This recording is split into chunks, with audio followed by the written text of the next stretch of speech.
Do you think you may have Aspergers syndrome? In this video, you're going to find out. Hey, I'm Dan. I have Aspergers Syndrome, ADHD, OCD, and dyslexia. I make weekly videos on this content, so if you're new around here, consider subscribing to learn more. Also, make sure you hit that notification bell because you'll be notified every single time I upload a new video. Welcome back, AspieWorld Superheroes. So awesome to have you guys back here. I'm just super pumped because I'm launching new merch next week, so make sure you check back on all my socials for next week, and I give everybody a cheeky follow back if you want to check me out on Instagram, Twitter, and Facebook. And I have a lot of people in my comments asking, am I autistic? Do I have Aspergers syndrome because X? Or am I autistic because this? So today's video, we're going to look at 7 ways that you can actually tell if you have Aspergers syndrome, because these are the most common traits, characteristics of somebody with Aspergers syndrome. Now, these are taken from a range of different things. I do videos on this quite often, so if you want to check out some other videos, there will be links in the description below where you can see more videos. So people may be coming across Aspergers syndrome in the news, in the media, in other types of places like clinically, or a doctor may have suggested it, or somebody you know may have it and you might find some parallels with it, and you may be thinking to yourself, do I have Aspergers syndrome? Is this a thing? Like, I want to know more about it. So in this video, we're going to cover like 7 traits, like I said. And so we're going to start off with those. And then I'll leave a link to, in the end card, to a playlist that I created, a 3-part mini series on how to get an autism diagnosis, or how to get an Asperger's diagnosis. Oh, before we get started, if you want to shoot me a comment in the comment section below where you're watching from in the world, that'd be super awesome, because I like to know where people are watching from, because I'm right here now in Wales in the United Kingdom, so let me know where you guys are coming from. Let's start off. Okay, so number 1 is eye contact. Now, people with Asperger's syndrome usually have a difficulty in making eye contact. Like they'll avoid looking directly into your eyes, they will avoid eye contact during conversations, and they find this difficult. There's 2 things here. They will avoid eye contact. So you'll notice that people with Asperger's syndrome will avoid eye contact. So I avoid eye contact, and there's a reason for that. The second thing is because it is uncomfortable to do that. So there's a feeling of uncomfortableness and a feeling of just discomfort in actually looking somebody in the eye, because I did a video specifically on this where I was talking about how it makes it feel like, you're reaching into somebody's soul if you look into their eyes, and I find that really disturbing, because every time you want to talk to somebody, they always want to look in your eye and they want to like stare at you dead in the eye. I find it really unnerving, and I avoid it at all costs. So people with Asperger's syndrome will have an issue with eye contact. So if you think you may have Asperger's syndrome and you have an issue with eye contact, then you may be on the right track here with this video. Now, number 2, I find this one most interesting, and this is special interest or obsessive interest or obsessions. So people with Asperger's syndrome have excessive obsessions where they obsess over things like, it could be Minecraft, it could be Pokemon, it could be things like Thomas the Tank Engine, it could be maths, puzzles, science, it could be anything. Now, to me, I have a bunch of different obsessions. Like I go through different things. So sometimes I'll be like really obsessed with chemistry. I did a degree in chemistry, and then like right now I'm really obsessed with like cameras and lighting and audio and stuff like that. And people with Asperger's syndrome have a very narrowed special interest. So what will happen is they'll be really, really into something very specific, and that specific interest will be their complete and utter kind of like all their attention will go on that. They'll want to learn about it every single time. Every downtime they've got, they'll be literally learning about that topic. They'll be obsessing over it. Like literally they just can't get enough of that. It's like they're filling up on this thing that they really, really enjoy. Now, this is very, very common, and I actually don't know anybody who has Asperger's syndrome who doesn't experience this, because it's just something across the board that we all have in common. So some of mine are like Fight Club. I'm super obsessed with Fight Club. Chemistry, also YouTube, making videos. I'm really, really obsessed with this. And then I get obsessed with SEOs, like this thing at the moment I'm obsessed with called search engine optimization. I love it. So my girlfriend gets really annoyed because I just talk about it endlessly, constantly talking to her about it. I'm always researching it, I'm always looking at videos. I'm like just Googling stuff on my phone every chance I get to make sure I can just overdose on this information. So you'll definitely be aware that when somebody has Asperger's syndrome, or if you have Asperger's syndrome, this is a very, very common characteristic. So number 3 is something that gets me in trouble quite a bit, actually. It's literal thinking or literal interpretation from communication with others. And what I mean by this is people with Asperger's syndrome take things very literal. So if you said to somebody like, oh, it's raining cats and dogs outside, they may have an issue with actually understanding what is going on outside. They may actually think that you're saying there are cats and dogs falling from the sky. This is something that took me a while to understand what people are on about when they say it's raining cats and dogs. I heard one the other day, which I still don't understand, where they say they're throwing the baby out with the bathwater. I have no idea what this is, but these are kind of like social conditions that people already know. Like, people just pick up these things because their brains act in a neurotypical way, and they pick up these things along the way, and it's like a learning pattern of them in school or high school or whatever. So people with Asperger's syndrome miss out on this part because their brain doesn't function like a neurotypical. Obviously it's neurodiverse, so it does something a little bit different.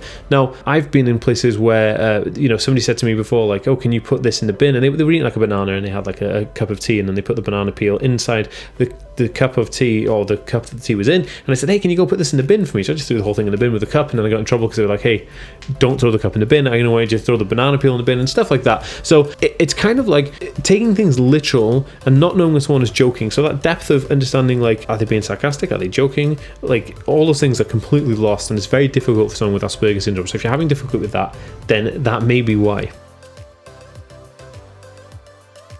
Okay, so number 4 is rigid routine.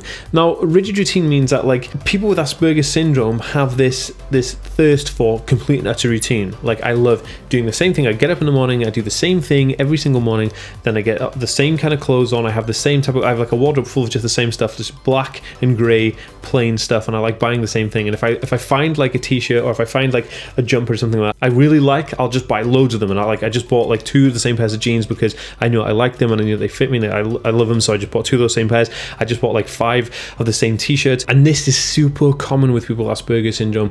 It's having that thirst for routine because it becomes familiar, and I don't know, I just love routine. I love having the same things, I love having them in the same way. You take them out, you put them back. It's almost like, it's just like the perfect scenario, and people with Asperger's syndrome thrive on this. So routine, like how they brush their teeth, how they get up in the morning, they'll have the same thing for breakfast, they'll put on the bag the same way. They may have small rituals where they'll sit down in a certain place every single day to eat their breakfast, and that stuff is very, very hardwired into people with Asperger's syndrome. But on the flip side, it also has an issue where if something changes suddenly from that routine, they can't deviate from that too well, and they'll have an issue with it, and it'll cause something like an autism meltdown or an Asperger's meltdown.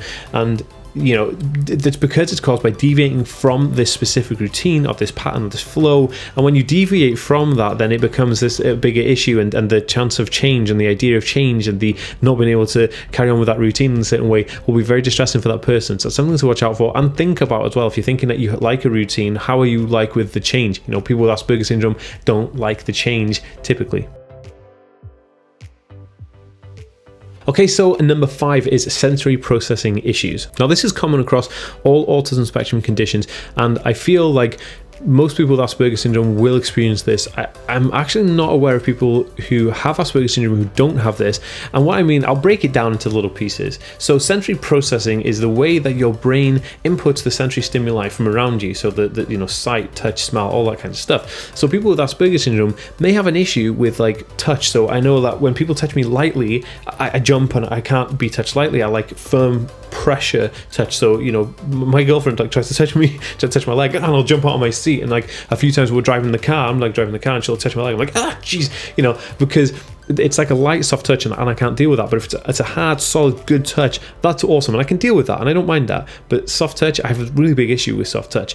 Now, other things like smells, like I can't be around certain smells. So if we go to the store, we'll be going to like a department store, and then they'll have like a deli counter at one side, and the deli counter will have things like garlic and onions and vinegar and all that crazy, horrible stuff. And those smells will be so overpowering that I actually try and avoid the store in general, but I'll avoid that section completely. I'll like walk around the other side, and I won't go near that side of the store because I don't want to smell those things, because it kind of upsets me. The only way to explain it is that the smell actually upsets me, and it's hard to explain, but that's the closest I can get to really explaining what happens. Another sensory processing issue is textures. So where people with Asperger's syndrome may like have dinner in a restaurant somewhere, and the texture of the food may be like overpowering, and the texture may trigger them, so that they may heave, and they may feel sick. The texture's too overwhelming, and it will really kind of distress them. So I know that some sauces, I have issues with sauces, and I was just saying this yesterday with my occupational therapist, that I like having green smoothies. So when I make a smoothie and I try and drink it, I kind of get really I I don't know, I get affected by sometimes if it's too early in the morning and I have the smoothie,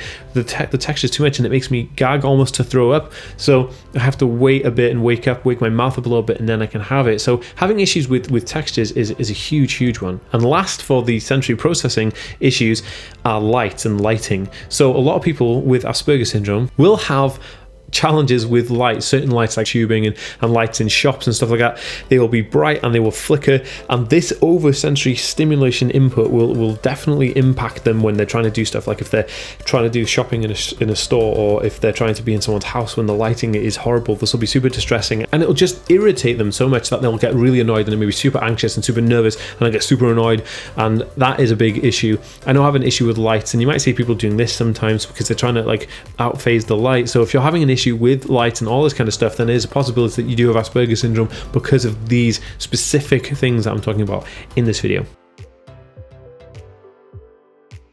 Okay, so number 6 is repeating people's words. It's called echolalia, and there's a few different forms of it, and it's how people with Asperger's syndrome learn a vocabulary, because their vocabulary is different to that of like the classic autism type of condition where they may be non-verbal or they may have limited vocabulary. People with Asperger's syndrome actually have usually a very high vocabulary, and they learn this from TV and movies, and how they do that is they watch the TV and film and then pick up the language and repeat that language and repeat it, almost like trying to mimic how that person talks. So, and then they pick up the language and they'll also research that word and figure out, you know, where they use the word in context. And another way is that they sometimes repeat their parent or the spouse or the person who's next to them. They may say something and then that person will repeat them. So you say, we're going to take the dog out, and then the person will be like, we're going to take the dog out, and then they'll say, okay, we're going to put this in the bin, and say, oh, we're going to put this in the bin. And so they'll repeat everything you say, and this is a form of echolalia, and it's just a way of that person registering that data to then repeat it. So I also have a version of that where I'll say something, and then after I say it, my mouth will move, and then I'll kind of like mimic it under my breath after I actually say the word. And this is quite interesting. Like a lot of people with Asperger's syndrome do this, and you may find that people with Asperger's syndrome actually have a slight American accent, even if they're not American, because they're learning this vocabulary and language from TV and film, and most, 90% of TV and film are American, these days. So it's something to very, very much look out for. And if you're watching this video and you may think that, somebody has Asperger's syndrome, then this is a common characteristic across the board. Okay, so last but not least is number 7, and this is difficulty with social cues. Now I'm going to break this down into different parts so you can kind of understand what I mean.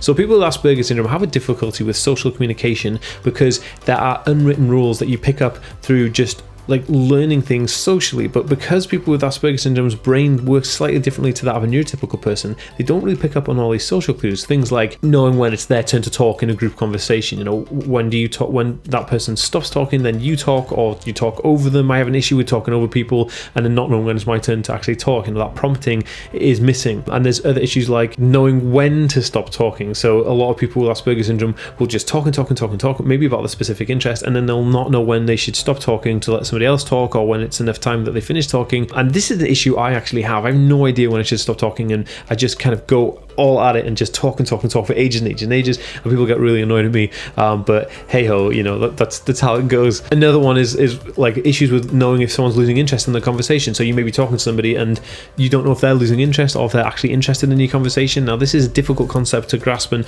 it's something that is learned socially, but of course because of the condition you don't technically learn those social conditions. And the last one I'll talk about on here is issues with non-verbal communication. So 70% of how we communicate is non-verbal. So there'll be gestures with your hands, like signals, gestures, body poses, all this kind of stuff. All of these are social conventions that you pick up during, again, like the development socially. But if you've got Asperger's syndrome, you kind of miss out on these things, and they are really hard to grasp. So if you have issues with social communication and things like that, then is a strong possibility that, combined with the other things I've talked about here, that you may have Asperger's syndrome. I will leave a link to my next video over here, which is an Asperger's test video, so you can check that out. And also in the link in the description below, you'll be able to check out how to get an autism diagnosis video series that I made, because that would be very, very helpful to some of you if you want to pursue it. So enjoy my next video. I'll see you next time, guys. Peace.